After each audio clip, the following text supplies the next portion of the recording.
দেখুন, নিট পরীক্ষার পেপার লিকের জন্য কিন্তু আবারও একটি ছাত্র মরতে চলেছে। হ্যাঁ বন্ধু, তোমরা জানো যে নিট পরীক্ষার পেপার লিক হওয়ার পরে 14 জন ছাত্রছাত্রী কিন্তু সুসাইড করে মারা গেছিল। শুধু এই ছাত্রটা নয়, আরো একটা ছাত্রকে দেখুন বন্ধু।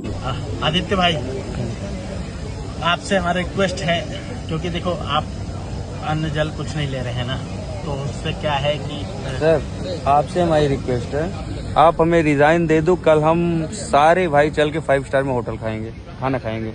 आप रिजाइन करवा दो, अनशन हम तोड़ देंगे।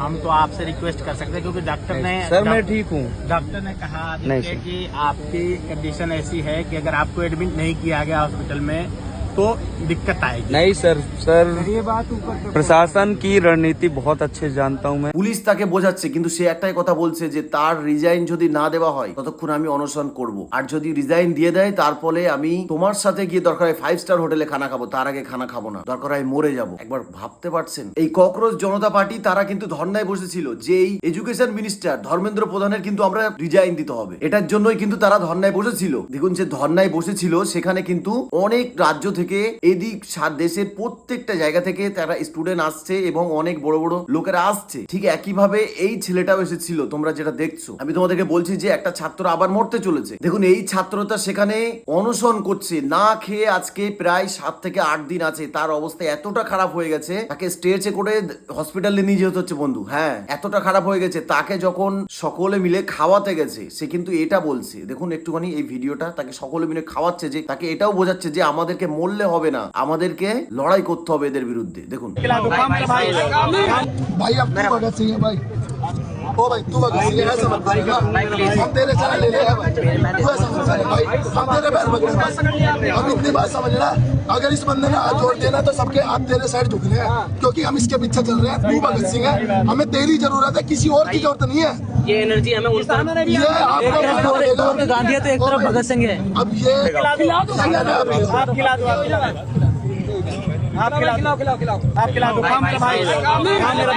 हम सबके लिए जान नहीं जाने देनी ना। हमें अपनी जान नहीं जाने देनी, हमें लड़ना है।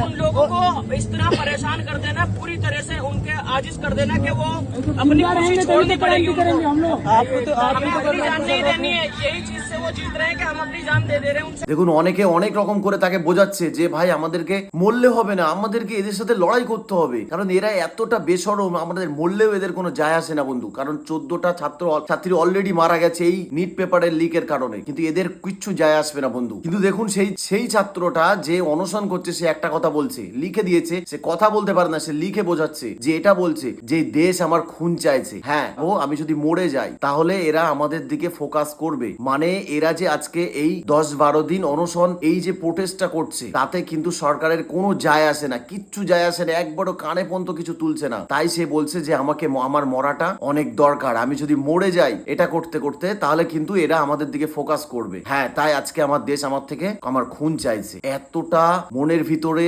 কষ্ট নিয়ে সে মরতে চাইছে। দেখুন, সে এটা বোঝাতে চাইছে যে আমি মরে যাব, কিন্তু আমার জন্য আমার এই যে ভাইগুলো আছে, বোনগুলো আছে, তাদের তো অন্তত কিছুটা হলেও সাহায্য হবে, তাদের কিছুটা হলেও তো হেল্প হবে। তার বাবা এসে তাকে বোঝাচ্ছে, কিন্তু সে শুনছেই না কারোর কথা, কারণ সে চাইছে এই সিস্টেমটা ঠিক করতেই হবে, তার জন্য যদি আমার জীবন চলে যায় বন্ধু। আর শুধু তাই নয়, যাদের বাবা মারা তাদের ছেলে মেয়েদেরকে হারিয়েছে এই নিট পরীক্ষার জন্য, যারা সুসাইড করেছিল, তাদের বাবা মারা এসেছে। দেখুন তারাও কি বলছে। मारे आया हूँ, या तो मुझे मार दो, अभी चल दूं अपने बच्चे के साथ, जीने का क्या फायदा। और मैं बोला मरो नहीं बेटा, मरो नहीं, ज्यादा होगा तो 5 लाख रुपए का कर्जा भी पटा देंगे, और ज्यादा होगा तो किराने की दुकान खोल लेना, कोई दिक्कत नहीं। पर धर्मेंद्र प्रधान का इस्तीफा हम लोग लेके रहेंगे। मेरा बेटा कह रहा है अब हम मर जाएंगे, जहर खा ले, बता।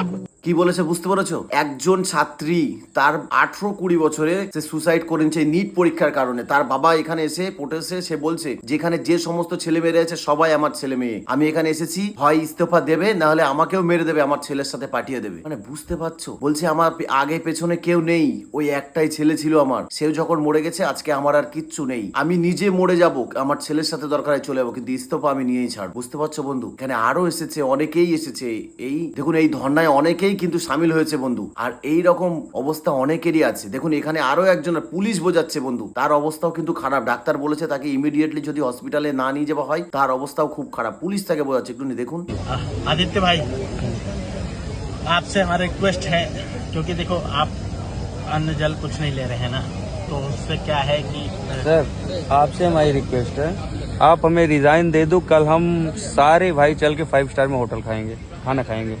आप रिजाइन डॉक्टर ने कहा नहीं है सर। कि आपकी कंडीशन ऐसी है कि अगर आपको एडमिट नहीं किया गया हॉस्पिटल में तो दिक्कत आएगी। नहीं सर, এই ভাইটা কিন্তু পরিষ্কার বলেছে, যদি রিজাইন আপনি করতে পারেন আমি আপনার সাথে চলুন 5 স্টার হোটেলে গিয়ে খানা খাবো, না হলে মরে যাবো কিন্তু খানা খাবো না। বুঝতে পারছেন কি অবস্থা হয়েছে দেশের ভিতরে বন্ধু? আর কি এডুকেশন মিনিস্টার ধর্মেন্দ্র প্রধান, তার কি একটুখানি সামান্য হলেও মনের ভিতরে এটা যায় না যে আমার জন্য এতগুলো ছাত্র রাস্তায় পড়ে আছে দিনের পর দিন, আমার জন্য 14 থেকে তার বেশিও ছাত্রছাত্রী সুসাইড করেছে শুধুমাত্র পরীক্ষার প্রশ্নপত্র লিক হওয়ার জন্য। তার কি এতটুকু শরম লাগে না, এতটুকু লজ্জা লাগে না যে আমার পথটা ছেড়ে দিই?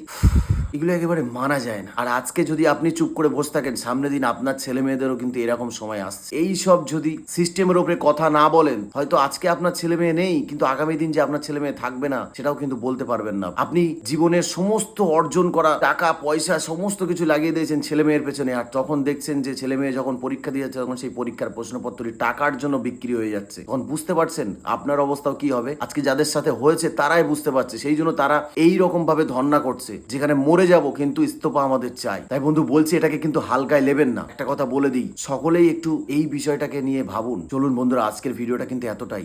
সকলে একটু ভাবুন, এই সিস্টেমের উপরে কথা বলুন। ধন্যবাদ তোমাদের সবাইকে। কাল কিন্তু আবার কথা হচ্ছে। ভালো থাকবেন সকলে।